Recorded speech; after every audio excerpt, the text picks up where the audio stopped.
León I el Grande fue verdaderamente una figura titánica.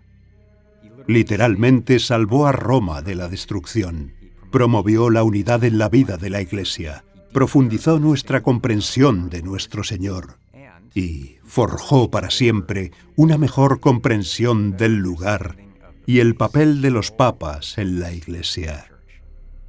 Se le llama con razón el Grande y es, con razón, doctor de la Iglesia.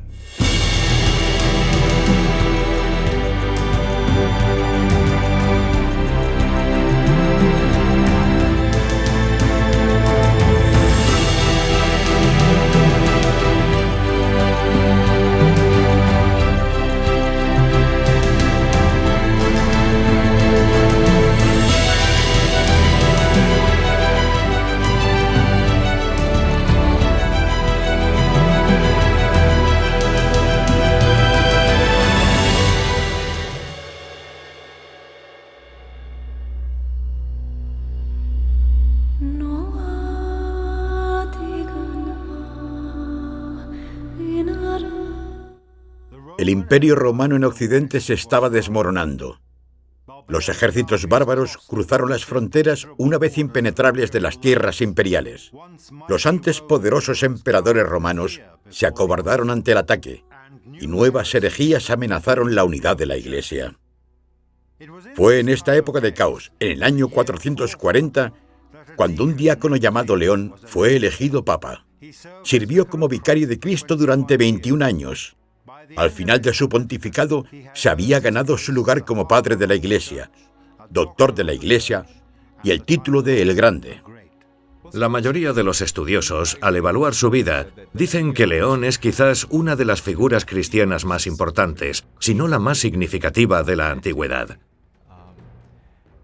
Y esa es una afirmación bastante fuerte, aunque creo que es defendible. En sus 21 años como papa, ejerce un ministerio que no solo atiende las necesidades espirituales y catequéticas de la gente, sino también sus necesidades temporales y políticas. Y eso es algo muy nuevo. Por esa razón creo que León es considerado no solo grandioso en sí mismo, sino una figura significativa en la historia cristiana primitiva.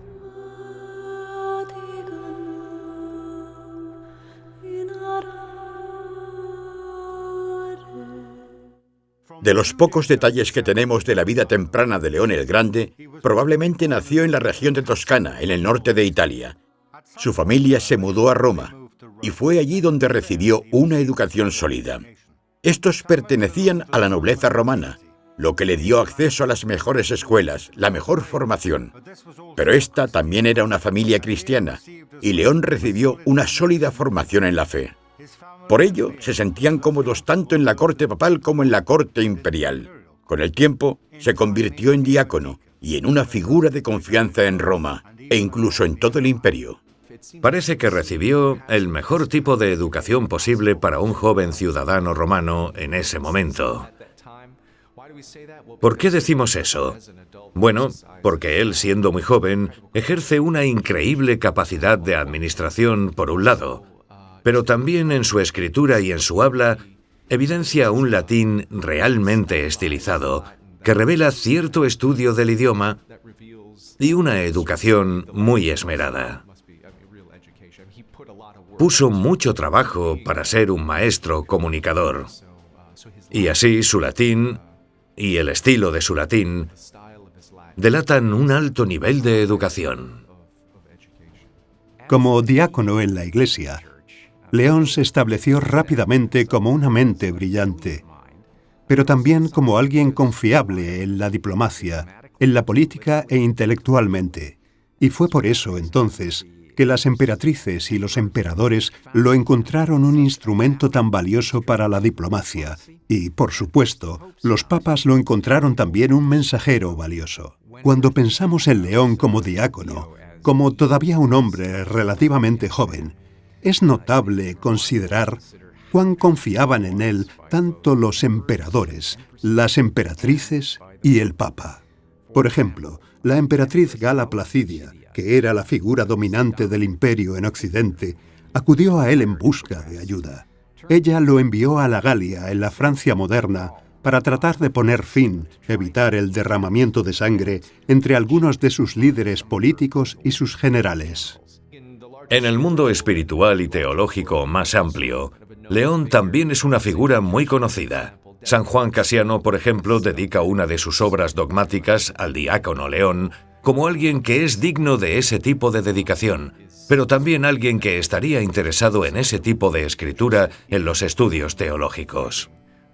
La administración de los asuntos de la Iglesia, la administración de los asuntos temporales y también el estudio profundo de la teología y la búsqueda de la vida espiritual, todo eso vino a formar parte de León de una manera particular como diácono y sirvió de preparación para su papado. Esa preparación fue crucial para lo que le esperaba a él y a la Iglesia. León fue enviado por papas y emperadores a más misiones, incluido el emperador Valentiniano III. Fue con la bendición del Papa Sixto III, quien durante mucho tiempo había confiado en su diácono para obtener consejo y sabiduría.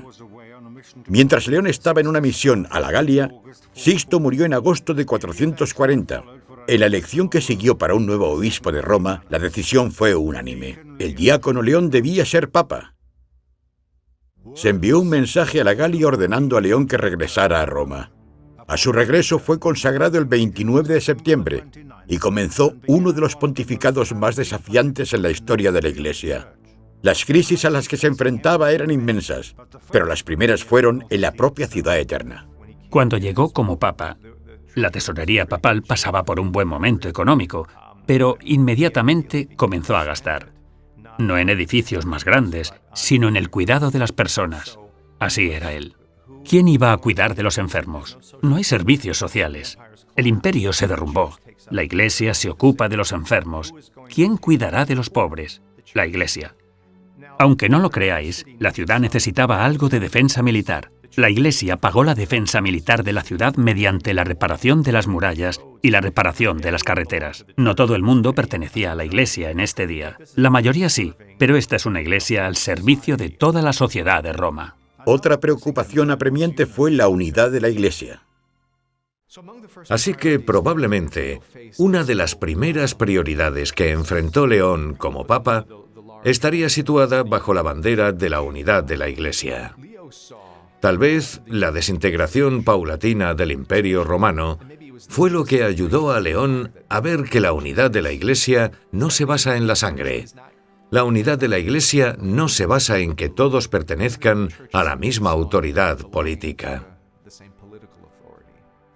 La fe por la que vivimos nunca variará en ninguna época, porque una es la fe que santifica a los justos de todas las edades.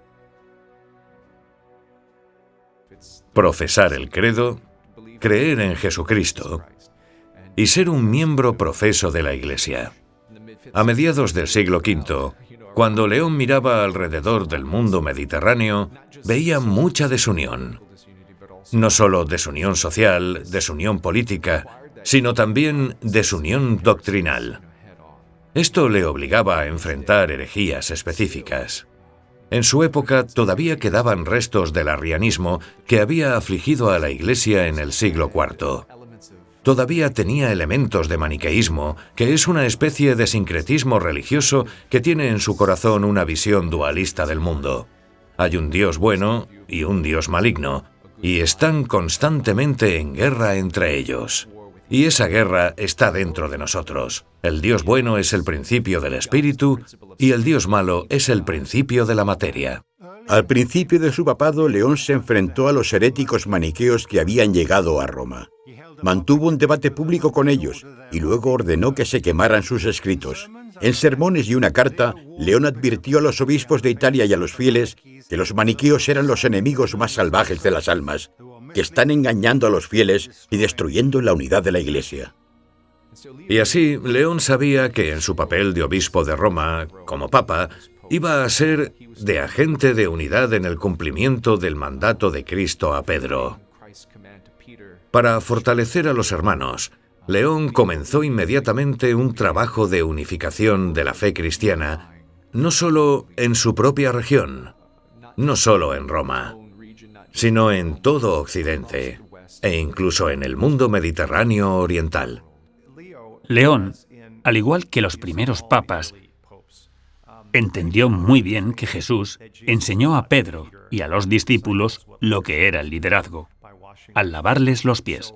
Entonces, en lo que respecta a León, él es alguien que lava los pies de su gente y se toma muy en serio ser un sirviente, aunque proviene de un entorno aristocrático. De hecho, esto es un modelo de liderazgo de servicio.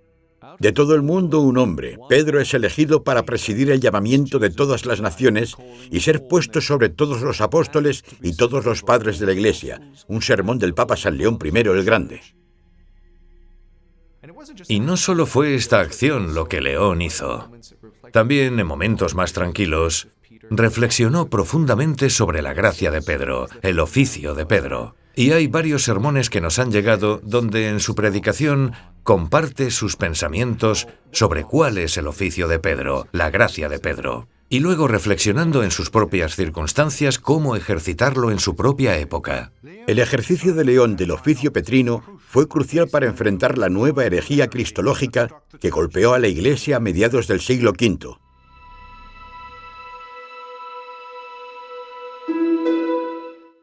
Gracias al coraje de los cristianos fieles, las herejías que distorsionaban la verdad acerca de Jesucristo habían sido derrotadas en los siglos IV y V en el Concilio de Nicea, en 325, Constantinopla en 381 y Éfeso en 431. Nicea y Constantinopla derrotaron a los arrianos que negaban la fe de la divinidad en Cristo, mientras que Éfeso se ocupó de la herejía del nestorianismo, que afirmaba que había dos personas separadas, una humana y otra divina, en el Cristo encarnado. Para el siglo V, otra herejía había surgido a través de las enseñanzas de un sacerdote en las afueras de Constantinopla llamado Eutiquio. El sacerdote propuso que Cristo, de hecho, es Dios, pero que la esencia divina había absorbido la humanidad de Cristo, de modo que la naturaleza humana de Jesús, como declaró Eutiquio, se disolvió como una gota de miel en el mar. Se le llamó herejía monofisita del griego, que significa una naturaleza. La Iglesia siempre se ha resistido a cualquier tipo de descripción de la encarnación, donde, de alguna manera, se reduciría la humanidad de Cristo.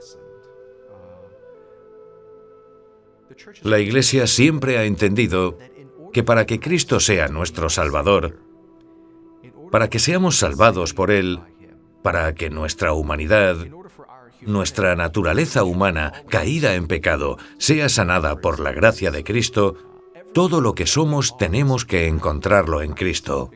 Porque es difícil ver cómo somos salvados por un Salvador que de hecho parece ser humano y no es humano. León se propuso describir cómo sustanciar esa idea, saber que en Cristo tenemos una sola persona, la persona divina, en dos naturalezas. Naturaleza divina y naturaleza humana. Eso se propuso.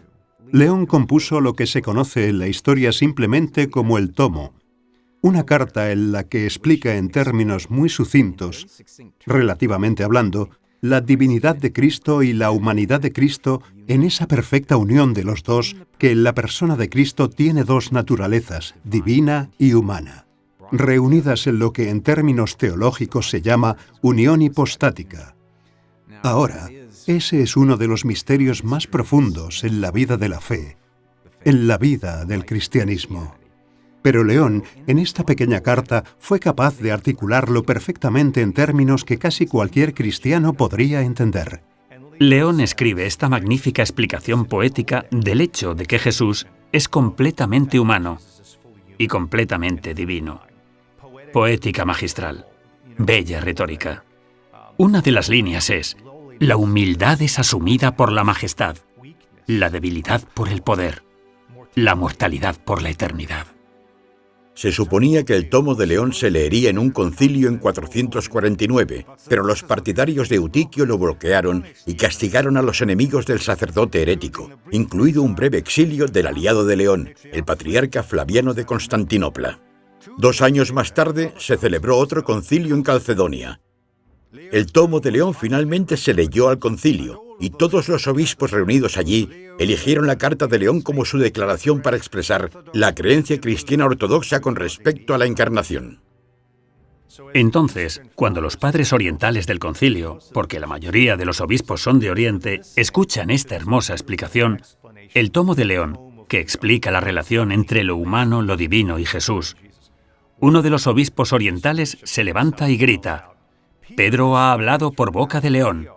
Y ese famoso comentario es muy revelador. León se las arregló en el concilio de Calcedonia para hacer dos cosas importantes. La primera fue que hizo leer este tomo. Ofreció a la Iglesia una enunciación muy clara de quién es Cristo. Pero luego también el concilio reconoció que Pedro había hablado a través de León. Entonces, por un lado, hizo esta poderosa y duradera contribución a la vida teológica de la Iglesia, pero entonces también pudo lograr el reconocimiento del lugar de Pedro también en la vida de la Iglesia. Habiendo derrotado la herejía en el concilio de Calcedonia, León tuvo poco tiempo para celebrar. Llegó una nueva crisis al imperio occidental. El peligro no procedía de la herejía, sino de la invasión. Solo León se interpuso entre Roma, la ciudad eterna, y su total destrucción por un enemigo llamado el azote de Dios.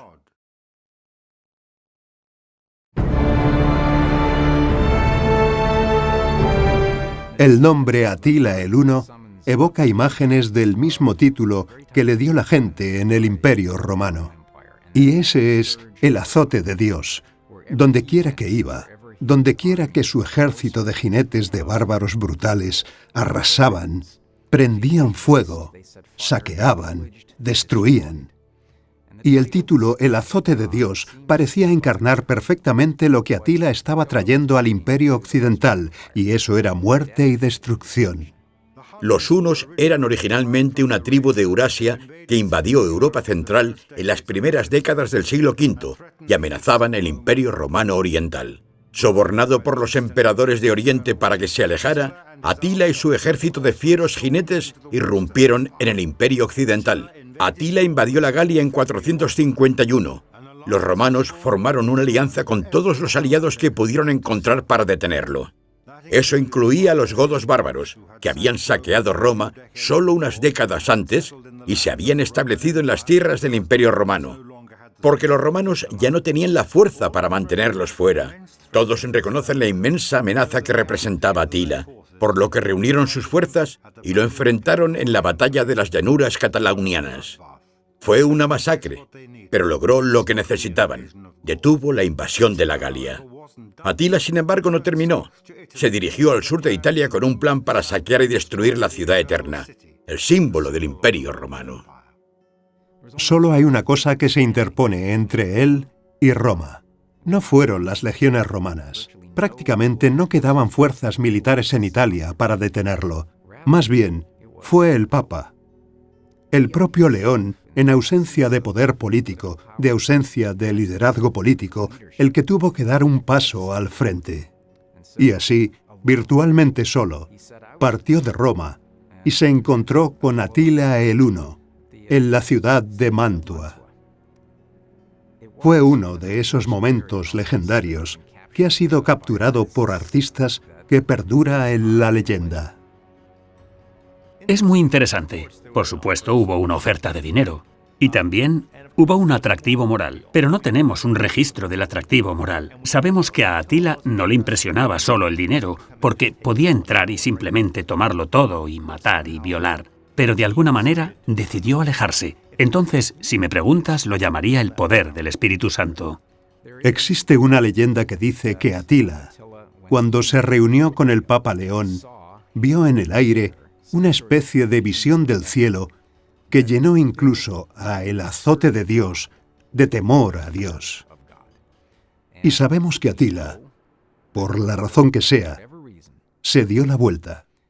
Todo el mérito, de una forma u otra, tiene que ir a León, solo por la razón de que entre los líderes de Occidente era el único dispuesto a cabalgar solo, sentarse con el azote de Dios y razonar con él.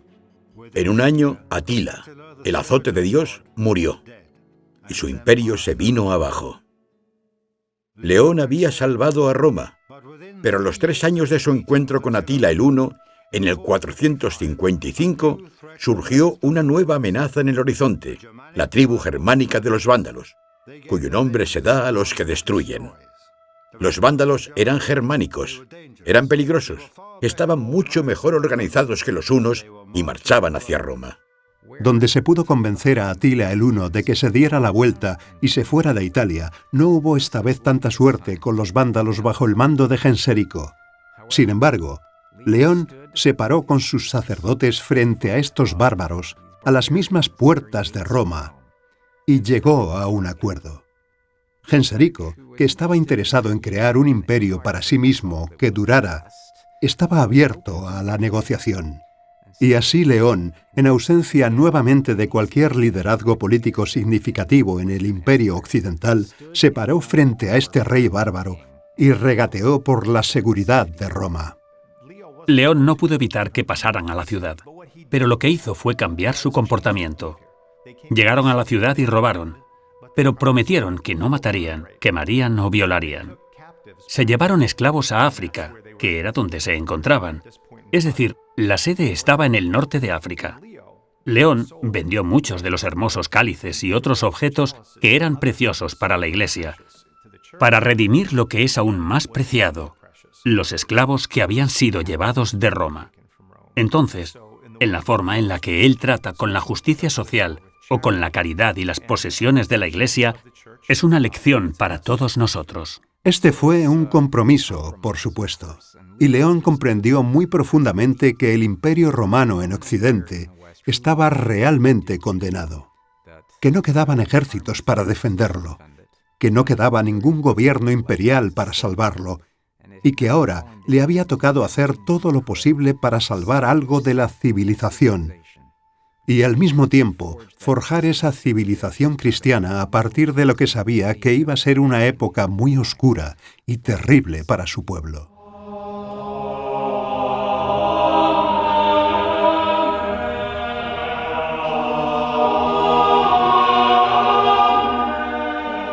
En medio de la lucha contra la herejía y el colapso de la civilización romana, León también fue un verdadero pastor y maestro de la fe. Dejó más de 100 cartas y unos 150 sermones. Todo lo que tenemos de León son homilías y cartas, nada más. Pero lo que tenemos en términos de estas homilías es magnífico. Y cubren las grandes fiestas del año, cubren las bienaventuranzas, una visión magnífica de las bienaventuranzas. Así que incluso cubren algunas de las grandes temporadas de Cuaresma, Adviento y Navidad. Entonces son todo un tesoro. Los sermones mismos nos revelan que hay una presentación en tiempo real de la fe de lo que sabemos que León realmente le dijo a aquellos a quienes estaba predicando, hablando a los romanos, pero también hablando a los de toda la Iglesia, su amor por Cristo, esencia de la fe, defendiendo la humanidad y la divinidad de Cristo en esa única persona de Cristo. Pero también tiene los aspectos prácticos de su preocupación por la moralidad, los sacramentos y la liturgia. Y una de las cosas que hace es realzar la paradoja que conlleva el misterio de, por ejemplo, la Navidad. En lugar de paganizarlo, como hacen los herejes, celebra desafiando nuestra imaginación y nuestro intelecto que la humanidad pueda estar casada con la divinidad. Cristiano, recuerda que tu dignidad es realmente no tanto un reflejo de lo grandes que somos, sino de lo grande que es Cristo. Porque si un ser humano individual puede ser llamado cristiano, para llevar el nombre de Cristo es realmente la dignidad de Cristo lo que el cristiano asume. Al ser llamados cristianos, al ser bautizados en la pasión, muerte y resurrección de Cristo, nos convertimos en un vaso vivo del Espíritu Santo. Nos convertimos en hijos adoptivos del Padre en el bautismo mediante nuestra unión con Cristo. Es realmente en la tremenda dignidad de Cristo como el Verbo eterno del Padre hecho carne, nuestro Salvador, que es en su vida, en su gracia, en lo que venimos a participar. Eso es lo que nos hace grandes. León es imperturbable manteniendo su fidelidad a Cristo.